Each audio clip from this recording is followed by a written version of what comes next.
Today brings a somber anniversary for South Dakota and the United States, the massacre at Wounded Knee of 1890. Tonight, in the first report of their 8-part series called Emergency and Hope on Pine Ridge, KELOLAND's Lauren Solik and Dan Centella look at the massacre's anniversary and the violence that still persists.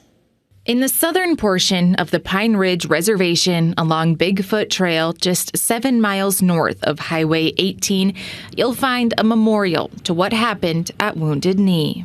It's here that about 300 Lakota Indians, including the elderly, women, and children, were killed by the United States Army in 1890. Healing has not really happened. Ken Hart is a member of the Oglala Sioux tribe and has lived on the Pine Ridge Reservation his whole life. He says the massacre of his people hasn't really ended. Our people need to realize we are still massacring each other today in this day and time. Our own people are killing each other. Hart says remembering the Wounded Knee massacre and healing from the traumas that still occur today should go hand in hand. For the rest of our people, the murdered, missing women, all of that.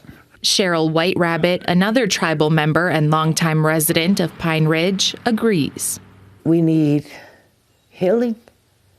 As individuals, we need to heal ourselves from genocide, from our trauma. People don't talk about that, but yet that's what we got in common here. It's that sentiment that was made clear during our time on the Pine Ridge Reservation. Trauma and violence are still everyday experiences. Every night you hear gunshot, every night. I experienced of being shot at, and I believe so it was because of drugs. I got hit with the machete on the front of my face and on the back of my head. So while the massacre at Wounded Knee was 133 years ago, trauma persists today. Healing needs to really begin.